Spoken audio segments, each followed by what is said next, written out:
Belitskaja, sorry if I pronounced it wrong, Ben James and Shaun McCallum, currently based in Vienna. The studio has a strong focus on the architectural object, yet draws on core tenets from an array of philosophical and theoretical principles, whilst exploring new models of architectural thinking and construction.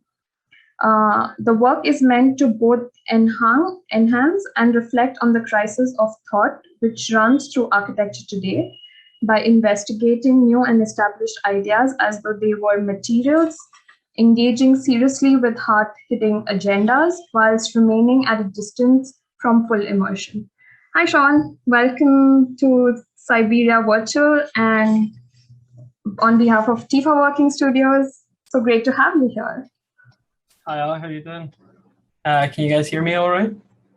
Yeah, we can hear you. Just your video's a little bit glitchy. I think it's okay now. Oh yeah? Maybe I'm moving too fast. Okay. Are you ready for the presentation? Yeah, I'll share my screen as well. Okay.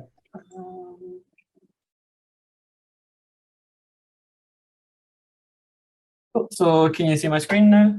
And is it in full screen? Yeah, it's fine. Okay, brilliant.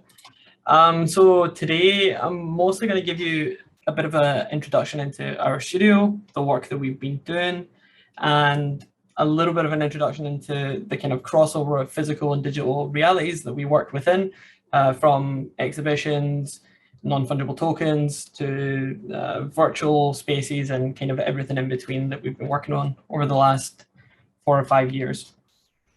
So like you said, we are iheartblob. On the left is Sasha, or Aleksandra Belitskaja, and on the far right is Ben, and I'm the green guy in the middle.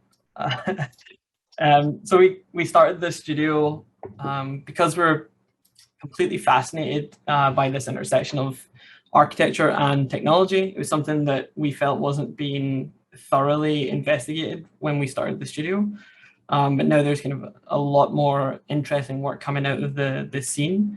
And what we've been doing for those 5 years, for instance, we've been working primarily in mixed realities and pretty much everything within the XR sphere. So from video games and kind of everything in between, like we were talking about before.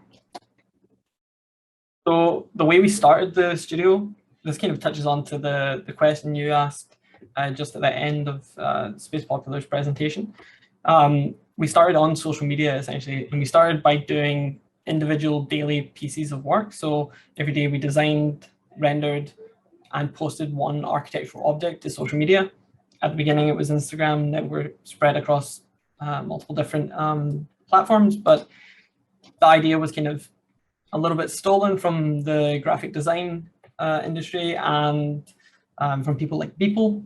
And obviously we started with one object, that became 10, then 100, and now we've got thousands of these objects and designs and projects and everything in between that we've been working on. So with each individual object, we kind of started to build upon that knowledge, build upon different architectural qualities and different aesthetics, different theories. And the whole point of this process for us at the very beginning was just about thinking about architecture in new ways. So we tried to challenge ourselves with new tools, new works of theory, and try to bring tools from the outside world, primarily gaming, into architecture. And eventually these objects kind of started to occupy their own world, and our focus kind of turned towards augmented reality and thinking about how can we bring these little objects, these architectures from their own kind of encapsulated world into ours.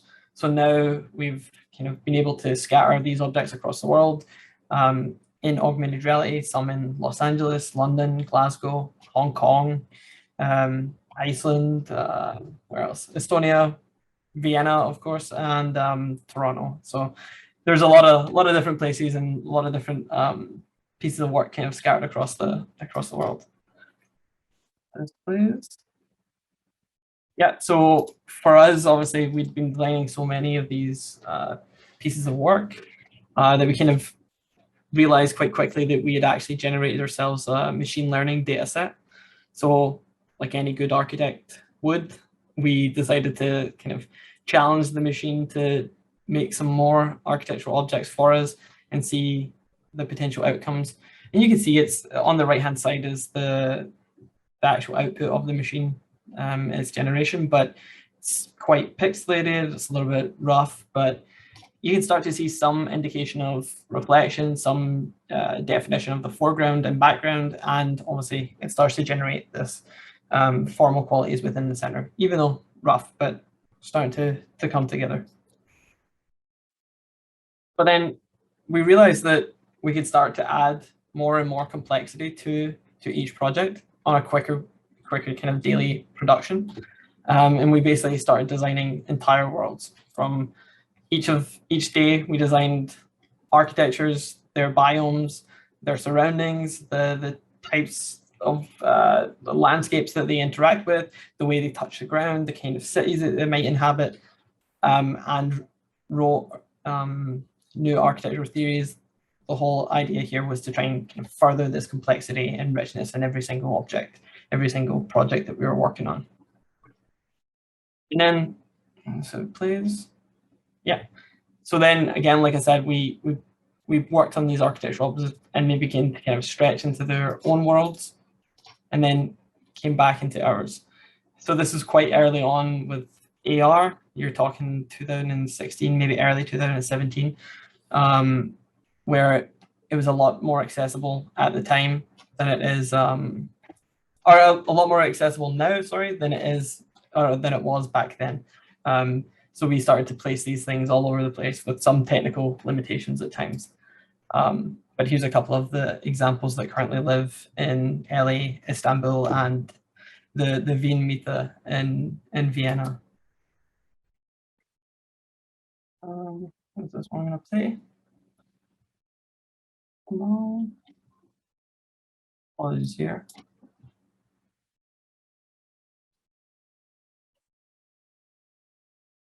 You don't see anything playing on your screen, do you? No, I don't see it. It's still loading. Okay. Yeah. Maybe I'll, oh, there we go. There we go. Finally. Oh, now it's back loading. Okay, I'll skip through that one for now. So for us, our primary tool became augmented reality, and we took it from this kind of social media starting point of learning and thinking about new architectural processes.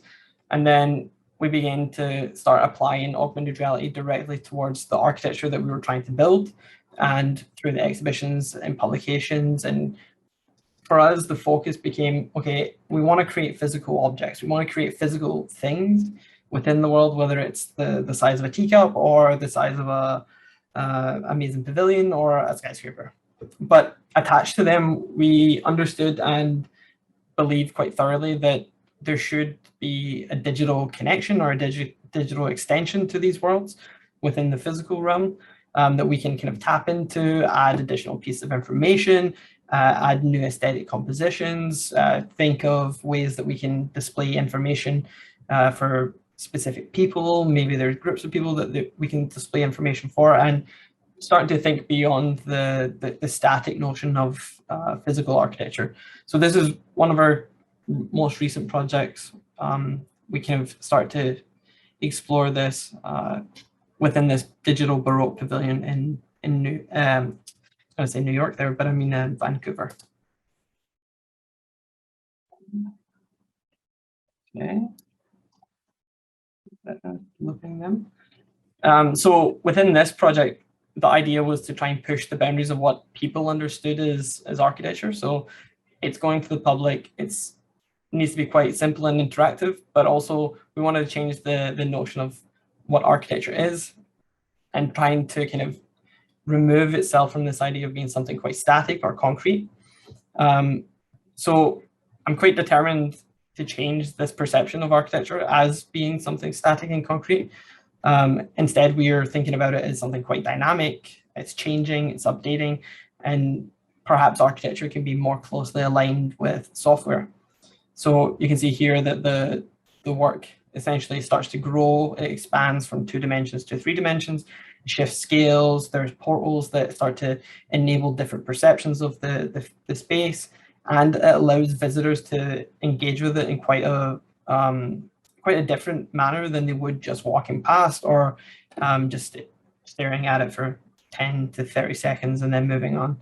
And they can do this all in real time through their phones. And again, to touch on the social media side of things, this is directly working within Instagram and Facebook for pure accessibility. So it's about getting as many people to engage with it as possible. And then on the left, you can see here the actual spaces and the way that we designed it. So we designed it as like this unrolled Baroque facade that was wrapped onto this house Platonic, essentially. And one interesting thing about this project is the way that we worked on it, the way that we designed it, and kind of the back and forth between designing something completely three-dimensional that was ultimately becoming flat, and then how that flatness had to be reformed and re-extruded and positioned when someone actually approaches it with augmented reality in their hands. And we were treating this small Monopoly house essentially with the same kind of rigor that you would approach a Baroque cathedral or something like this. So trying to add as much depth and detail to something so small. And since then, we've been quite lucky to apply these concepts to a number of different pavilions and exhibitions, like this one here, Noodle Feed. And this project aimed to create a mixed reality architecture which combined tactile, soft, kind of endlessly reconfigurable and configurable physical noodles alongside kind of three-dimensionalized Facebook-style newsfeed. And through AR, we enabled visitors to extend the life of the temporary pavilion. It was only supposed to be there for around, I think, 6 weeks. But unfortunately, the kids had a field day with it, and we're doing backflips and front flips and all kinds of crazy things with it. So it doesn't quite last as long as we would have hoped, but because of the augmented digital component of it, we were able to create this idea of a digital sense of place where people could leave small memories, photos, drawings, and additional pieces of text. And these were all individually stored on the Noodle feed. So yeah, so like now after the exhibition is gone, like I said, it was only supposed to be there for 6 weeks, and I think it only lasted for 4 weeks or something. The digital component is still visible, it's still accessible. So if you're at Woodbine Beach in Toronto, you can actually see some of the images that the people have left behind. People have taken photos with family and friends and with their dogs, and they've left little drawings. So this kind of memory of the community still lives beyond the physical component as well, which is really, really quite nice. So we've been able to take some of the findings from both Vancouver and Toronto and apply it directly to just recently completed actually mixed reality pavilion called iheartblob. The idea is taking the kind of architectural primitive of the art and trying to make the architecture as accessible as possible across the world. The competition that we won to actually build this focused heavily on the fact that not everybody would be able to visit it. So even right now, you can scan this QR code and directly visualize the pavilion in your own living room, your own bedroom, wherever you'd like. And the idea, obviously, is to bring the architecture to as many people as possible and make it as accessible as possible. And one of the cool things I think anyway about this pavilion is that we worked again with social media, augmented reality, and the contractor to try and utilize kind of Facebook and Instagram's AR as a way of enabling construction. So you can see here on the far right the images that are showing up, and the contractor was able to scale the facade. He was able to turn on certain pieces of the facade, enabling you to kind of line up the paint details, line up the artifacts and the ornamentation that goes on top. And it starts to give like this kind of flexible creativity for us and also for the contractor, and it removes some of these kind of tedious architectural drawings that often are unnecessary, especially in this situation where you can scan a piece of paper, visualize it, mark out even at the very most, and place the ornament in the correct position. Here's just a small comparison between the actual digital component and the physical reality of it. And of course, like I said earlier, with every physical architectural object or pavilion or building that we're trying to design and produce, we're always thinking about digital components that allow people to interact with it. So we built the AR experience that allowed you to place it in your home, but we also wanted to give the physical architecture an additional kind of lease of life. So there's 4 or 6, I think, individual large-scale vinyl prints that are directly on the pavilion, and they act as trackers to enable people to kind of reconfigure some of the ornamentation, change the colors, and you can interact with it in different ways. Ideally, what this does is it allows us as architects to see the way that people engage with architecture from a different perspective, but also to see directly how we can kind of curate these movements that people do, or these movements that people are engaging with. So you have people taking photos with the augmented reality, trying to be in the same frame, trying to take it from really far away, and all of these things start to kind of create new architectural thoughts or architectural thinkings that become more important for the way that we design virtual and physical space. So taking these like small interactions with architecture and now with the city a lot further, we've begun to kind of explore this relationship between kind of static or stagnant modern architecture, urban planning traditions, and kind of future-facing approaches to augmented reality and the movement of people through space. So this is a project, Read Write at the Barbican, kind of envisions an architecture that reacts and responds to you as the user moving through the space. So the idea, kind of the question, I guess, that it poses here is the role of architecture as this kind of stagnant concrete entity. And again, we start to think of architecture, perhaps it could be more like software. Perhaps we can update it. Can we add new dimensions to it that allows it to be more useful? Can it curate the way that we want people to move through the space, both on, from a very generic approach, I guess, would be movement. Can we just simply, Google would produce arrows perhaps on the street, but perhaps we can actually design an architecture which forms itself around specific movements, specific groupings of people. Perhaps we want to have a gallery, and an architecture forms around having an exhibition in one of the courtyards here, for instance, at the Barbican estate. Play this one, please. I'm not sure if you can hear the music as well, but so for this instance, you see the protagonist of the film, Matt, and kind of along the way that the user encounters kind of different landmarks, he encounters nodes and districts that are all formed by taking elements or fragments of the Barbican estate itself to try and retain some connection to the existing fabric of the city, and to kind of reflect both what I'm calling essentially a personal urbanism, where the architecture directly reacts to him. It starts to move, form, and bring itself back together as he moves through to both direct him, but also to create new spatial experiences for him as he moves through. And you can see a couple of instances in the film which kind of focuses on the movement of Matt, where the architecture reconfigures itself in order to kind of lead Matt in a direction, and to kind of encourage Matt to explore the architecture further as well.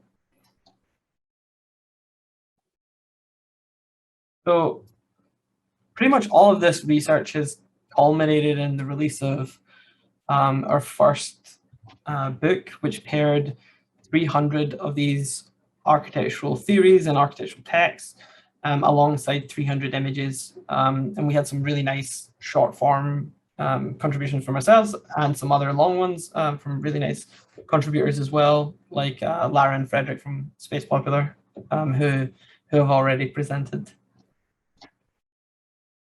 So the book itself aims to kind of break down the barrier of entry to academic writing.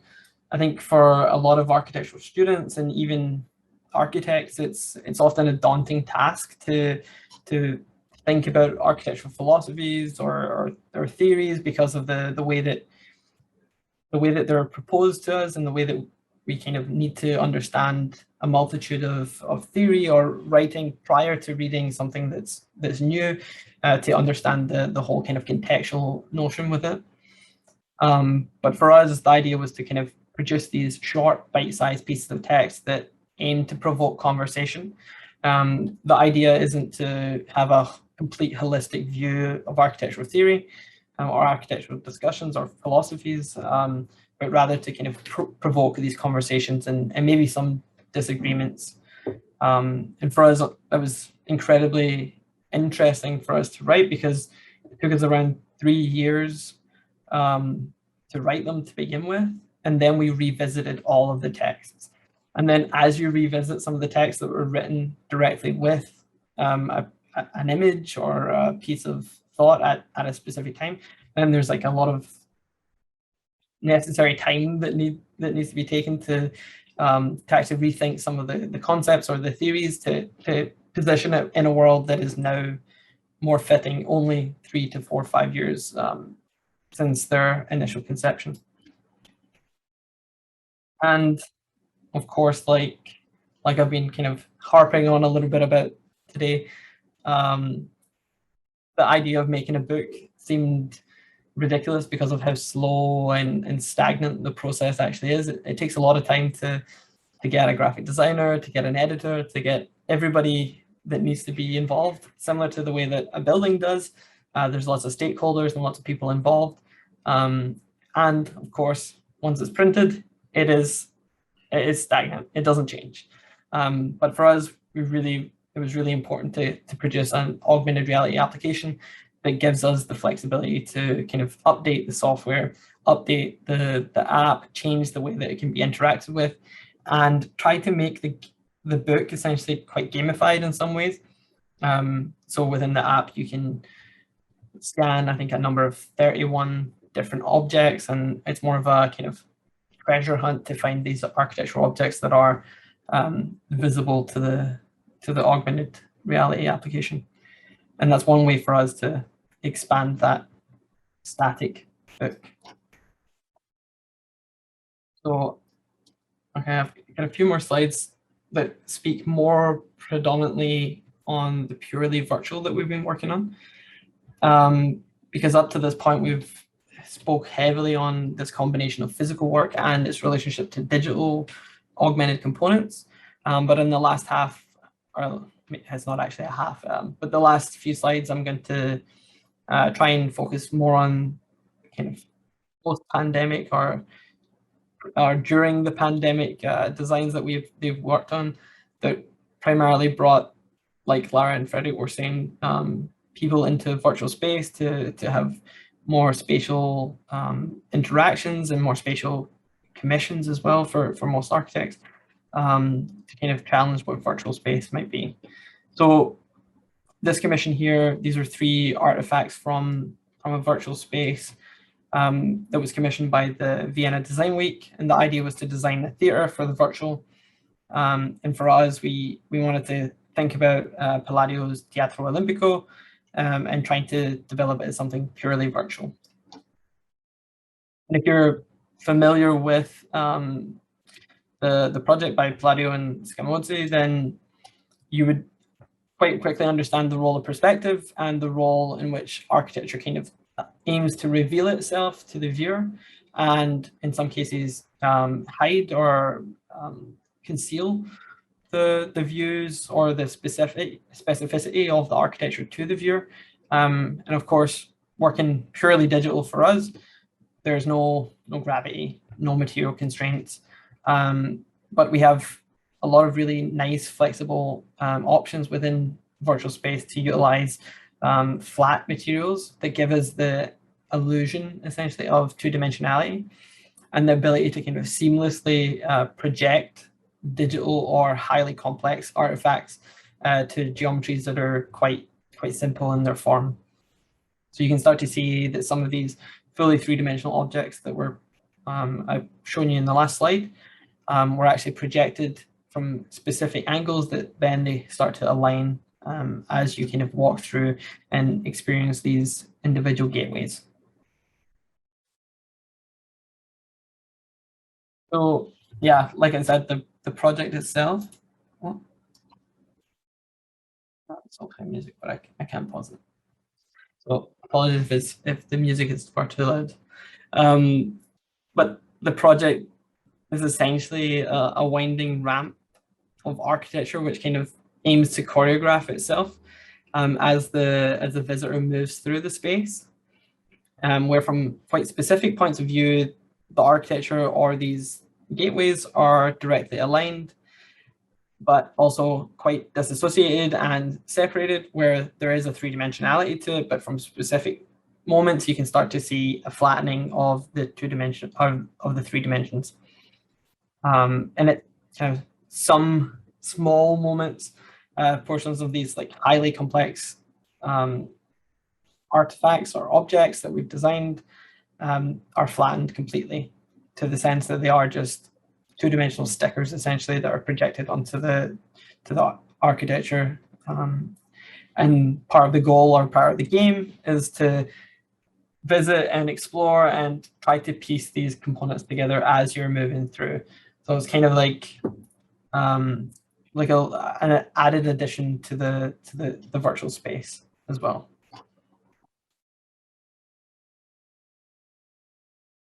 Okay, so continuing on with purely virtual spaces, something that I think a lot of people are going to speak about today is this kind of investment into the metaverse and an investigation into new forms of decentralization within technology, of course, blockchain and cryptocurrencies and non-fungible tokens and kind of everything else that encapsulates that world.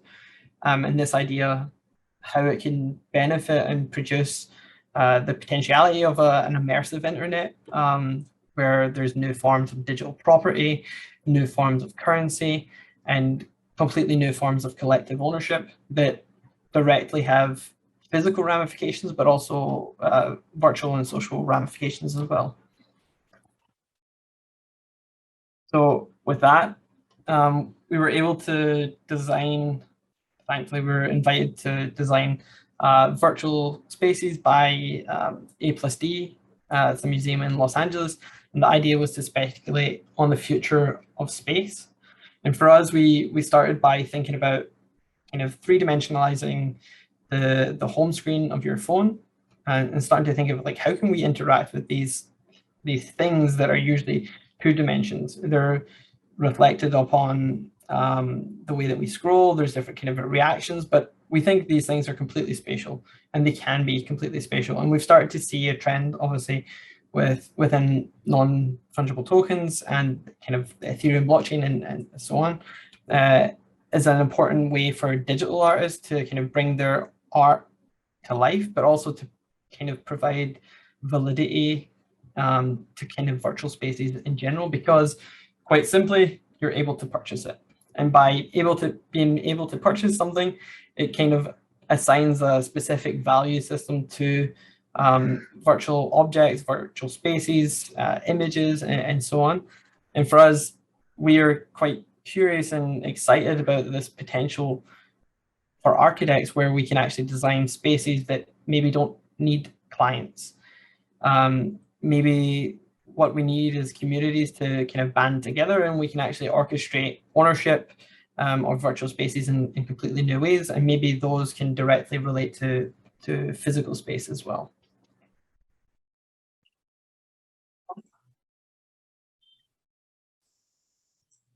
And the project itself is just this kind of small explorative city. I'm looking at the videos. Hey, Sean, we're kind of running out of time. Oh yeah, okay. Yeah, no problem. I have 2 slides, is that cool? Okay.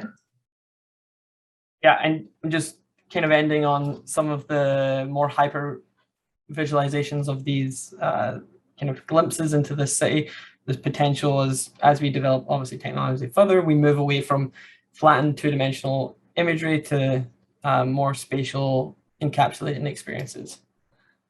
And then lastly, to kind of step back directly from the purely virtual and start to think about how these augmented reality spaces might actually come into our worlds and still have the provided value that we're speaking about with non-fungible tokens, and provide ownership and actually have it occupy space within the real world, and not just be this kind of tacked on thing that we we just visualize on Instagram or something like this.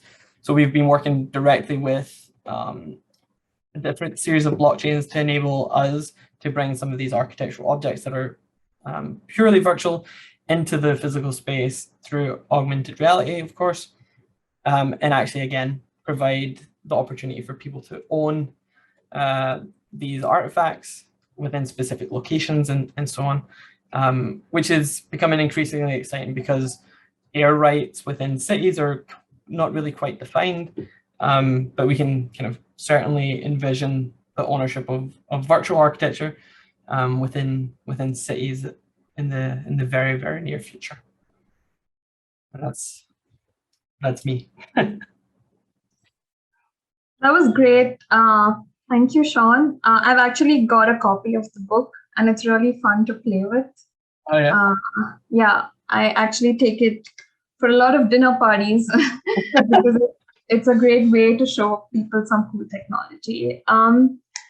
Great for coming here. Can I just please request you to answer the questions on the Q&A box? Can you please just type them and answer, because we've actually gone above our 30 minutes. Yeah, no problem. And we have the speakers waiting. Yeah? Yeah, no problem. Okay. Yeah, perfect. Okay. Thank you, Sean.